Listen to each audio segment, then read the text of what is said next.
Bonjour à tous et bienvenue dans un nouvel épisode de Drone News. Des drones de livraison qui tiennent enfin la route, des poissons qui font cracher les drones et des drones en carton, c'est ce que nous allons voir tout de suite aujourd'hui ensemble. Drone News. Et on commence tout de suite avec l'université de Manchester qui a fait voler le plus grand drone du monde. Des étudiants se sont lancés ce défi, mais alors comment arriver à faire un méga drone sans qu'il soit trop lourd? Eh bien tout simplement en faisant une structure en mousse et en carton. La mousse de 5 mm a été découpée au laser, collée avec de la colle thermofusible et recouverte de papier. Ce drone qui tourne en 12S a une envergure de 6,4 mètres pour un poids de 24,5 kg. Et fun fact, la mousse ne représente que 25% du poids. Le projet leur a pris 6 mois et c'est donc un record mondial. On attend avec impatience la prochaine équipe qui va relever de qui a le plus gros. On repasse sur un plus petit modèle et regardez-moi la chance qu'a eu ce télépilote de drone.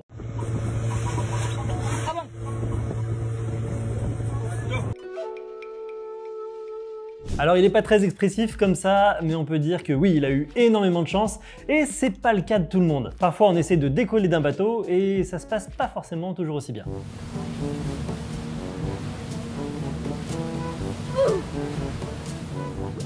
Vous aviez peut-être déjà vu la vidéo de Casey Neistat qui avait fait faire sur mesure un drone pour pouvoir le tirer pendant qu'il faisait du snowboard. Alors c'était juste pour une vidéo il y a 7 ans qui était vraiment chouette, mais il y a un wakeboarder, Brian Grubb, qui a pris les choses au sérieux et qui a décidé de pousser les choses encore plus loin. Brian a été épaulé par Red Bull pour pouvoir faire du wakeboard dans un peu toutes les situations. Que ça soit une rizière ou n'importe quel plan d'eau, il s'est amusé à se faire tirer par ce drone conçu sur mesure pour aller faire ce qu'il appelle du wake skate dans à peu près tous les endroits qui sont d'habitude inaccessibles pour ce type de sport.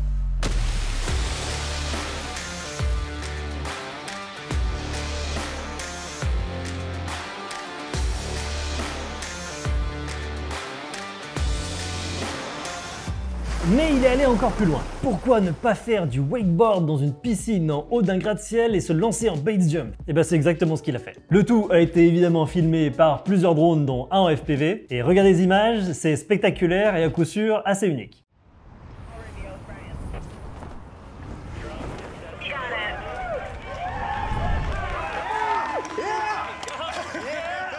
Alors filmer des exploits par drone c'est bien, mais ne pas cracher dans les exploits c'est mieux. C'est exactement la mésaventure qui est arrivée à l'entreprise d'Elon Musk, SpaceX. Pour pouvoir faire la promotion de leur tout nouveau moteur Raptor, ils l'ont fait tirer par un Cybertruck, ils ont filmé le tout par drone et... il était un peu sur la trajectoire quand même. Alors lorsqu'on choisit une assurance en tant que professionnel, on essaie de prévoir tous les scénarios. Est-ce que l'assurance prévoit des impacts sur du moteur de fusée? Je suis pas sûr. Et en parlant de moteurs un peu spéciaux, Frankie Zapata, l'homme volant qu'on a vu entre autres pendant le défilé du 14 juillet, vient de sortir son nouveau projet, le Air Scooter. Le Air Scooter, c'est une sorte de mini-hélicoptère mais qui fonctionne comme un multirotor avec 8 bras sur lesquels tournent une dizaine d'hélices. La particularité de cet engin, c'est qu'il rentre dans la catégorie américaine des ultralight, sous les 115 kg. Et cette catégorie, qui était prévue pour les deltaplanes et les paramoteurs, va permettre à tout le monde de voler avec ce type d'appareil sans licence. D'où le nom de Air Scooter. Le but, c'est d'avoir un appareil volant disponible pour monsieur tout le monde. Alors comment est-ce qu'un poids aussi léger c'est possible? Et bien déjà, l'appareil n'est pas équipé de batterie. Il fonctionne avec tout type de carburant, dont des carburants de synthèse, grâce à un moteur hybride thermique et électrique. Autonomie annoncée 2 heures, ce qui est énorme, en consommant à peu près 4 à 5 litres au 100 km. Objectif, sortir l'appareil avant 2030 et on a hâte de voir ça en vrai. Et en parlant d'appareils qui peuvent embarquer des passagers, Xpeng vient de sortir une nouvelle vidéo démonstration de son parachute. L'objectif, c'est de rassurer les utilisateurs en ayant un dispositif de secours qui peut se déclencher à basse altitude. En déclenchant le parachute à 50 mètres, on arrive avec un impact au sol à 5,2 mètres secondes, ce qui pourrait permettre d'assurer la sécurité pour la plupart des vols autonomes. Là aussi, on a hâte de voir la vraie mise en application. En tout cas, en attendant, on va préserver nos zones de sécurité. Alors pourquoi est-ce que c'est important une zone de sécurité? Eh ben, si par exemple vous volez avec un T40 à côté d'une route, c'est mieux de pouvoir gérer le trafic et éventuellement les véhicules qui pourraient arriver sur votre trajectoire.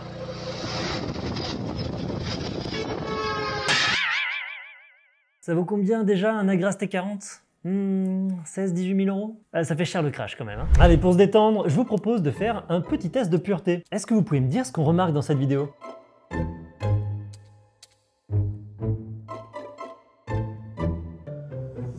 Et oui, vous avez bien évidemment remarqué que la personne qui est filmée n'est pas le pilote. Vous aviez regardé le joystick, hein? Allez, on reprend les vidéos pour le plaisir des yeux. Alors pas comme la vidéo précédente, hein, mais voici un spectacle lumineux avec une nuée de drones qui est filmé avec un drone FPV. Ça s'est passé pendant le premier Grand Prix de Las Vegas. Les drones ont fait différentes formes, différentes figures, mais ce qui est intéressant, c'est que c'est l'une des premières fois où on voit un drone FPV passer aussi près à l'intérieur de la nuée de drones. Et en tout cas, le spectacle s'est bien mieux passé que ce que vous avez peut-être dû voir déjà passer en Australie, où il y a eu 350 drones qui sont tombés dans l'eau. On avait déjà vu ça dans un Drone News, mais au moins ça n'avait pas fait de blessés parce qu'ils étaient tombés dans l'eau. Et c'était plutôt bien pensé d'avoir fait le show au-dessus d'un fleuve. Ça permettait d'avoir une zone de sécurité, parce que ça n'est pas toujours le cas, et vous allez voir cette vidéo qui a été tournée dans un zoo en Chine, qui s'est déroulée le 21 août 2023. Vous allez voir que tout va très vite et on a le droit à une vraie pluie d'étoiles filantes.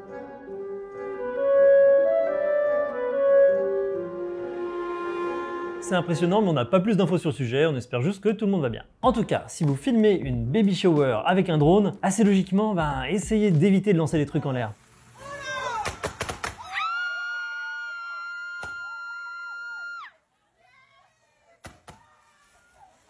Ce qui devait arriver arriva, et malheureusement c'était assez prévisible. Pauvre petit Mavic, on pense fort à lui. Mais il y a un Mavic qui a eu encore moins de chance. C'est arrivé à Volusia, en Floride. Ça s'est passé lors d'une prestation tout à fait classique, un vol avec une hauteur de 57 mètres pour faire du suivi de chantier. Sauf qu'un hélicoptère est arrivé à toute vitesse et n'a pas eu le temps d'esquiver le drone. Alors tout le monde va bien, et au-delà de l'accident, ce qui était intéressant, c'est que le drone a touché le rotor principal. Et ça, de mémoire, c'était pas encore arrivé dans les histoires d'accidents entre les drones et d'autres engins de l'air. Même si les dégâts ont coûté cher, 60 000 $, c'est plutôt rassurant de voir que le rotor a plutôt bien résisté à l'impact avec ce drone. Et c'est pour éviter ce genre d'incident qu'on a une réglementation pour pouvoir voler avec nos machines. Et il y a des gens qui aiment pas trop respecter cette réglementation. Sauf qu'il faut savoir que lorsqu'un vol est déterminé comme illégal, la police a le droit de saisie de votre matériel. Et ce matériel, qu'est-ce qu'il devient après? Il est réutilisé par les forces de l'ordre. Et c'est comme ça que le ministre de la Justice, Éric Dupond-Moretti, a fait une belle opération de com en offrant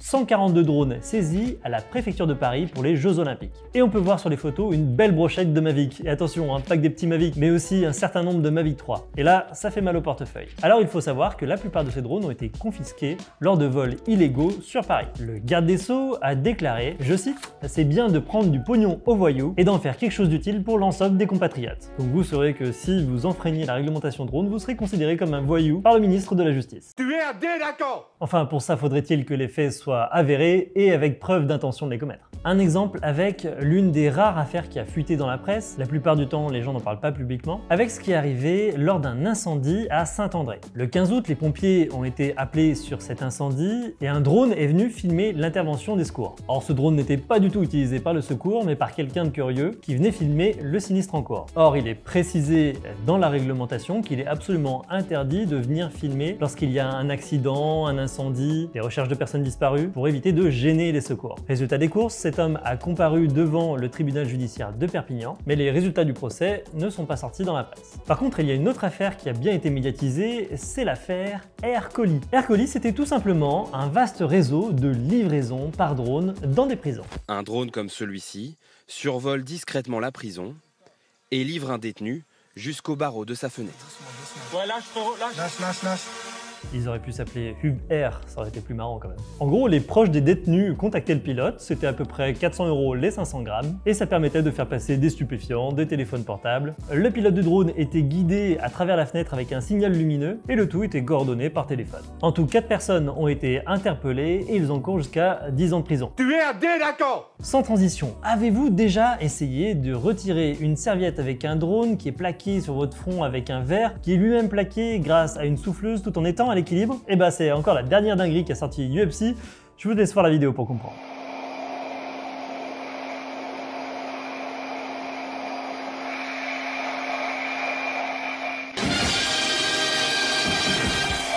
En tout cas, il y en a un qui a manqué d'équilibre, c'est cet homme qui a chuté d'une falaise et qui était porté disparu. C'est arrivé à Cerbère, au niveau de la frontière avec l'Espagne, et grâce à la mobilisation d'une équipe drone, il a pu être retrouvé en moins de 6 heures. La victime était au téléphone, mais vu qu'il parlait mal français, sa localisation était difficile à obtenir. Il a été retrouvé près d'une grotte en bord de mer, et grâce au drone, l'identification de la position n'a pris que 2 heures. La victime a ensuite été élitreillée, et tout va bien qui finit bien. La police, les secours, l'armée n'est pas en reste avec la sortie du dernier Black Hornet, le Black Hornet 4. L'appareil est maintenant bien connu de tous, c'est vraiment le drone de référence pour l'infanterie dans l'armée. Toujours ultra léger, il est maintenant équipé d'une caméra de 12 mégapixels et d'un nouveau capteur thermique. Le drone est pilotable facilement avec une radiocommande simplifiée à une seule main, pilotable même avec des gants, et il fait toujours partie des drones les plus utilisés par les armées du monde entier. Le prix est d'ailleurs resté confidentiel. En voilà un autre, un drone qui a été utilisé par une armée, c'est un Mavic 3. Dans le conflit opposant la Russie aux Ukrainiens, ce drone a été visé par un missile. Ce missile, c'est un 9M331 qui vaut environ 60 000 €, et on pense que le pilote du drone a dû serrer les fesses. C'est passé tellement proche que ça a créé des turbulences. Évidemment, c'est toujours difficile de traiter du sujet des drones et de la guerre en Ukraine, mais les images sont impressionnantes. Et en parlant de drones qui ne sont pas destinés au marché civil, voici le drone Skydio X10. Ce drone est destiné à concurrencer les Parrot Anafi, les Mavic 3 thermales et est équipé de plusieurs niveaux de zoom avec une caméra thermique. Il intègre toujours l'excellent évitement d'obstacles de la marque Skydio et est maintenant compatible avec des GPS RTK. Skydio a également sorti une nouvelle fonctionnalité. Alors on me demande souvent lorsque je fais des prestations en topographie, est-ce que tu peux scanner l'intérieur d'un bâtiment? Et la photogrammétrie par drone n'est pas vraiment faite pour scanner l'intérieur de bâtiment. Et bien Skydio a sorti la fonctionnalité qui permet de répondre à cette problématique. Elle s'appelle en toute sobriété 3D Scan Indoor Capture et sa promesse c'est d'utiliser son excellente détection d'obstacles pour pouvoir naviguer à l'intérieur d'un bâtiment sans signal GPS tout en prenant toutes les photos nécessaires pour une modélisation 3D. On regrettera juste que cette nouvelle fonctionnalité, comme tous les produits Skydio, ne sont pas encore importés en Europe. Mais si vous nous regardez d'un autre continent, sachez que cette fonctionnalité coûte seulement 3 000 $ par an. Évidemment, avec un budget pareil, ça sera réservé pour les professionnels. Et en parlant de vol en intérieur, on dit souvent que pour faire du FPV, il faut de grands espaces. Et ben, Shawnee Dortman vient nous prouver le contraire. Shawnee, il est capable de s'entraîner dans ses toilettes et de faire des loops à travers la cuvette des toilettes. Et ça, c'est très très fort. Si vous réessayez chez vous,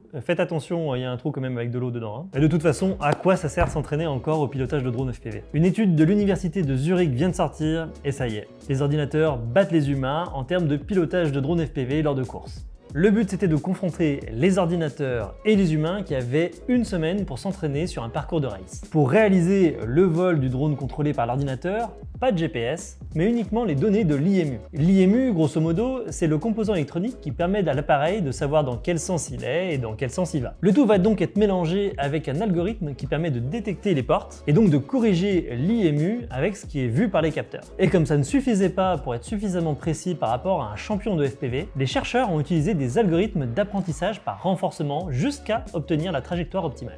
Le calcul pour arriver à ce résultat est effectué en 1 heure environ. L'ordinateur n'a pas gagné toutes les courses, mais en tout cas une majorité, et a réalisé le meilleur temps. Passons maintenant des tout petits drones FPV aux gros mastodontes. DJI vient d'annoncer que son drone de livraison, le Flycar 30, était prêt pour une sortie mondiale. Il pèse 42 kg à vide et peut aller jusqu'à 95 kg avec une charge. L'appareil peut disposer soit d'un treuil motorisé, soit d'une box de 70 litres dans laquelle on peut mettre jusqu'à 30 kg. Le tout est équipé à la fois d'un capteur de poids pour améliorer le centre de gravité, mais aussi, lorsqu'on utilise le treuil, d'avoir un algorithme qui permet d'éviter le balancement de l'objet. Cet appareil ouvre plein d'usages, il est pilotable en flotte avec FlightUp 2 et il pourrait permettre par exemple de prendre des panneaux solaires pour les emmener sur un toit, de faire de la livraison automatique, là où ça sera bien sûr autorisé avec la réglementation. Bref, on a souvent dit que la livraison par drone c'était un fantasme. Avec cet appareil, on commence à apercevoir que ça va devenir réalité. Un des revendeurs français, la société Flying Eye, vient d'annoncer qu'il allait être bientôt disponible,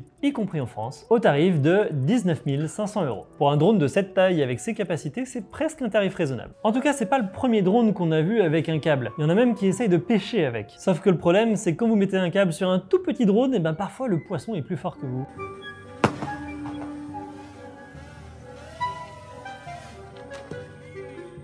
Il a joué. Il a perdu et c'est le poisson qui a gagné. À savoir, pour revenir sur les usages automatiques qu'on va voir chez DJI dans les prochaines années, DJI a sorti un dock spécial rien que pour la Chine. Ce dock est plus petit, plus compact et permet d'envoyer des drones également plus compacts automatiquement dans les airs pour des missions contrôlées à distance. Alors vous ne les verrez certainement jamais en Europe, mais voici les matrices 3D et 3TD. Ils ont des caractéristiques similaires à ce qu'on retrouve sur la gamme compacte de la gamme DJI Enterprise, mais sont adaptés justement au lancement et à l'atterrissage avec ce type de dock. Et en parlant de DJI, sachez que DJI vient officiellement de supprimer les no-flight zones, les NFZ. Les no-flight zones, c'était des zones qui étaient interdites par le constructeur qui empêchaient de décoller proche d'un aéroport par exemple ou à proximité d'une prison. Or, la réglementation européenne impose aux drones normés d'avoir des cartes de géovigilance. Au lieu d'avoir une interdiction de survol, on a des avertissements à la sécurité. DJI n'a certainement pas voulu faire doublon avec les cartes qui étaient actuellement utilisées et avec la dernière mise à jour qui vient de sortir et que l'on vient de faire, les NFZ sont effectivement supprimés. J'ai un ancien élève de mon école, ProDroneur, Mickaël, merci à lui, qui m'a indiqué que là où d'habitude il devait faire des déblocages de NFZ, maintenant il pouvait voler en toute tranquillité. Alors, en toute tranquillité, est-ce que c'est un bien, est-ce que c'est un mal? On sait que les gens qui connaissaient mal la réglementation se reposaient sur ces NFZ pour savoir s'ils pouvaient voler ou non, ce qui était une grosse bêtise, mais c'est acté, il n'y aura plus ce dernier garde-fou pour utiliser les appareils DJI. Peut-être on peut se dire que maintenant le marché est suffisamment mature pour que les gens se renseignent ou pour que les appareils de détection puissent faire leur job en cas de vol illégaux. Et vous, qu'est-ce que vous en pensez? Vous pouvez nous le dire dans les commentaires, je sens qu'il y aura plein de débats enflammés. Et en parlant de pilote automatique, on avait déjà parlé dans Drone News de personnes qui pilotaient un drone depuis une voiture en mouvement, vous vous en souvenez? Mais des fois on voit des trucs sur internet, on s'attend pas à ce que ça aille aussi loin. Voici un pilote de drone qui conduit la voiture dans laquelle il est avec ses pieds pendant qu'il est en train de piloter un drone FPV. Oui oui, vous avez bien entendu.